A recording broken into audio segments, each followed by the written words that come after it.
BA go way back, to ASU days, 2019. So, how I feel about him specifically, it'll never change for him. He's been a huge part of my journey. He was the first receiver I would say that, showed me the routes of what an NFL receiver looks like back in 2019, and even to this day, watching film, from Coach Hank and stuff like that, showing like how to run routes. So, I got all the love for BA, but I try not to stick my nose in that kind of business. Can you speak to just kind of how he's feeling, where he's at mentally right now? BA? Yeah.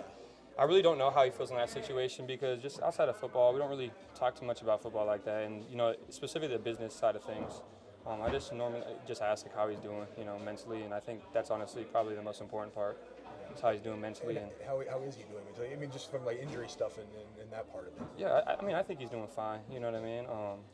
It's hard because he's a quiet guy. He's to himself, but.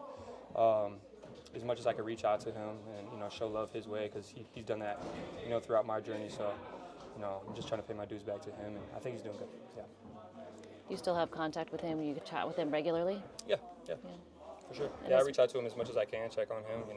Sometimes when you're in this business like this, you're always busy. He's busy doing his thing. So sometimes you're not communicating every single day like you would like to check on people like that. But when I can, when I get he pops in my head and I think of him, I'll reach out to him. Yeah.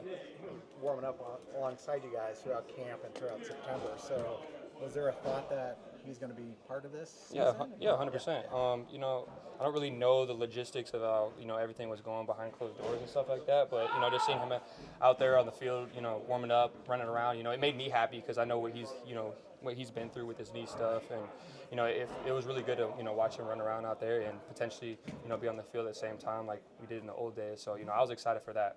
We saw that and we thought, oh, he's making tons of progress. He's going to be out on the field for real sooner than later. I mean, is that part of it that it just hasn't happened maybe as quickly as he expected? Is that part of his frustration?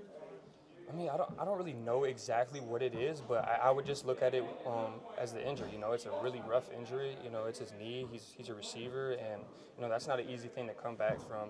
Physically, mentally, all those different aspects of coming back from an injury like that. So I don't know how he was feeling specifically about how he was moving around, but he looked good, and I would always tell him that. And it sucks that it is the way it is right now because I would love to be teammates with him, but. Yeah. Is all this news to you like it's news to us, or did you have a sense that he was going to do some business stuff? Yeah, I mean it's pretty much news to me too. Like I said earlier, when we talk to each other, it's just generally about like how's life, outside of football. I think, yeah. That process of rehabbing and having to kind of meet your baseline speeds and stuff like that. What was that like for you? I mean, is that a inherently frustrating process that we're talking about fractions of a mile per hour? For sure.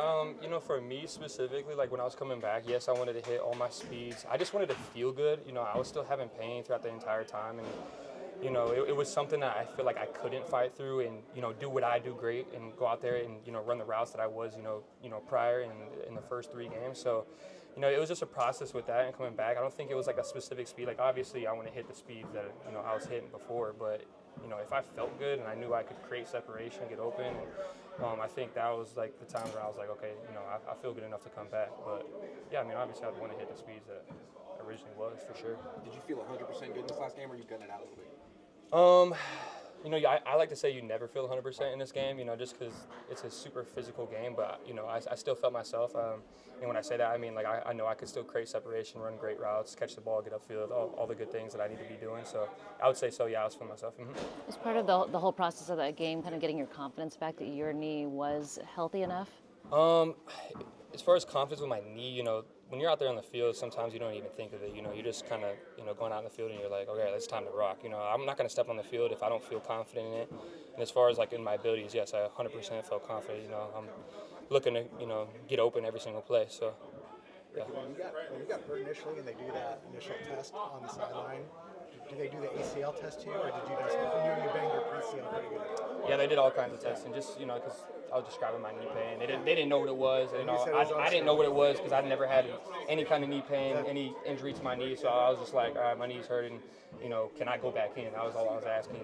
And I went in the 10. They were doing a bunch of different tests to me, and then I was going outside the tent trying to run around, and I was just having a lot of pain, a little instability in the beginning, and so that's how it went. But there was relief that there was no ACL initial diagnosis. Oh yeah, there's always relief when you hear that, yeah, for sure.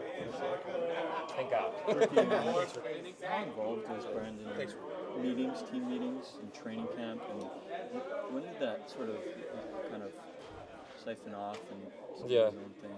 I mean, I didn't really track exactly when it like siphoned off or whatever you're talking about, but yeah, he was just like the second coach in there for us, Like I was saying earlier, BA was like one of the first dudes I was watching and was like, this is what it takes to be an NFL receiver, back at ASU days. So when I got here, watching his tape, running elite routes, being able to learn from him, and then just his voice in the receiver room, everybody respects him as a receiver, so you naturally respect, the words that he's saying, the coaching points that he brings up. So. Does any of the guys like recognize when there is business matters that maybe distract from the sport that's happening on the field? No, I think everybody, that's an individual thing. I think for everybody, their business side, I don't think no guys really in this locker room when they get too involved with other people's business. I think, honestly, in life, we should do more of that, not be in people's business. So, but yeah, that's what we try to do. Thanks, Ricky.